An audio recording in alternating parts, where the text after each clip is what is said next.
Hey y'all, welcome back to Make It Dairy Free. I am Larisha and today we are talking about my love language, tacos.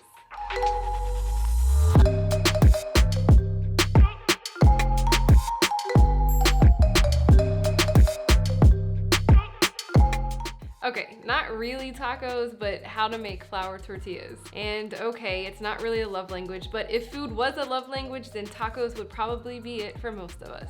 I don't know about y'all, but I could literally eat tacos every single day for the rest of my life and everything would be okay. So please tell me somebody out there is with me on this. Okay, so if you have seen a lot of our other videos, then you know that we have a vegan everything dough that can do just about, well, everything. Today, we are going to take our vegan everything dough and show you how to make soft flour tortilla shells. Now, listen, we know that this isn't some authentic flour tortilla recipe that someone's cousin's aunt's grandma passed down to them. However, it's still tortillas. You can obviously use it for tacos or quesadillas or use it as a base for pizza and so much more. You are only going to need 4 ingredients. They are super soft and pliable, and did I mention that you only need 4 ingredients? Plus, you don't have to let this dough rise. Nope, not at all. No sitting around waiting for 60 to 90 minutes for the dough to rise. You literally make everything together and you are ready to go and start making your tortillas. You just need about 15 minutes to throw all of this dough together and then bam, you are off making your own homemade tortillas that you will wow anyone that you make these for. Well, when we're allowed to leave the house again. Maybe I should drop these off to a friend. No, they're too good to share. Oh well, let's show you how to make them for yourself.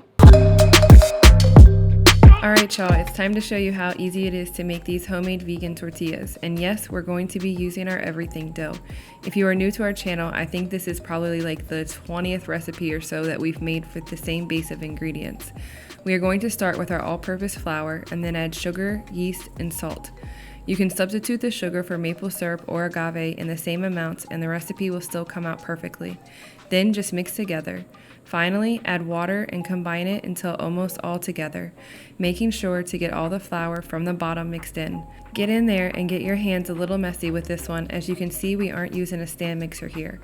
Then lay it out on a lightly floured surface. We want this dough to be stickier than most, so we are actually going to knead this one a bit by hand to get it perfect. Sprinkle a little more flour on top and you want to knead this by hand for about 2 to 4 minutes, adding another tablespoon of flour at a time as needed as you go along until it's combined together into a ball and still sticky, but when you pull your hand away, little to no dough sticks to your hand. Cover it with a towel and start making your tortillas. That's right, y'all. There's no waiting with this one. Nope, no rise time needed at all. You are literally going to go straight from combining the dough into making your flour tortillas. Tip, if you need more time, you can cover this and put it in the fridge for up to 2 days, and when ready, just proceed with the recipe. We are going to be cutting our dough ball into 16 even pieces. I just cut this like a pizza and keep cutting until I have 16. However, you could also just pull off pieces and weigh them until you have 16 even sized pieces. Now, these tortillas will last 5 days once you make them. If you do not think that you will eat all 16 in that time frame, then we suggest that you put them on a baking sheet, freeze them, and then once they're frozen, pop them into a freezer-safe bag or container until ready to use. Okay, back to the recipe. Once you have all your pieces, you are going to roll them into small dough balls, making sure to tuck the ends underneath of the ball. Dip the bottom of the ball into some flour so it doesn't stick to your counter while you are making your tortillas. Repeat this until you have all the dough pieces rolled into balls, and once you're ready, you are going to cover the dough balls with a kitchen towel while you work. Covering them will help ensure that they do not get hard on top. Then lightly flour a surface, push down your dough until flat with your hands, and then you are going to use a rolling pin to roll out into a very thin circle.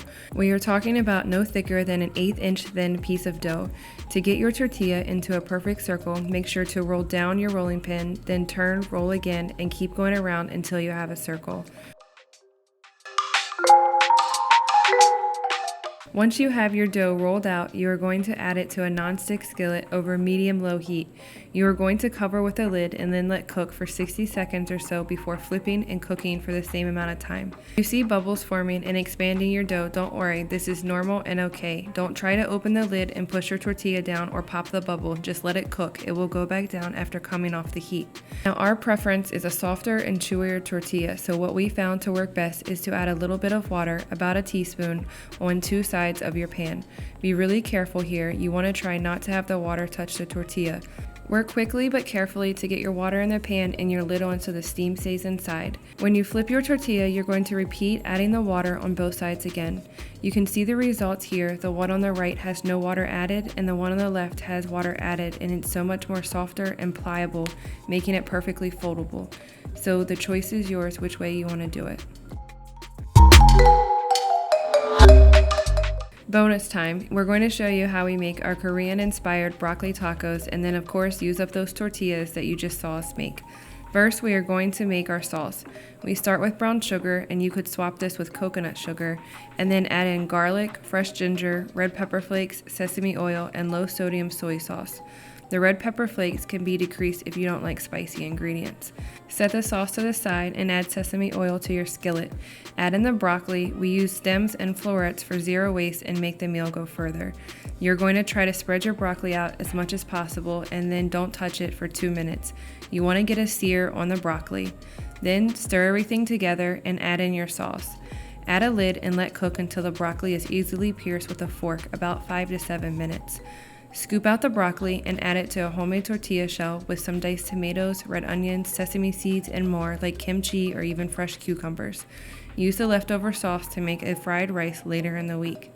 Thanks so much for watching. We hope that you loved both of the recipes that we are sharing in this video today. We'd love to see photos of you making them, so if you do, make sure to share those with us.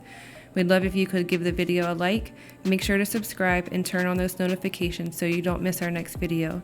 Comment below and let us know if you want to see more dinners or breakfast or something else from us. Stay safe and we'll see you soon.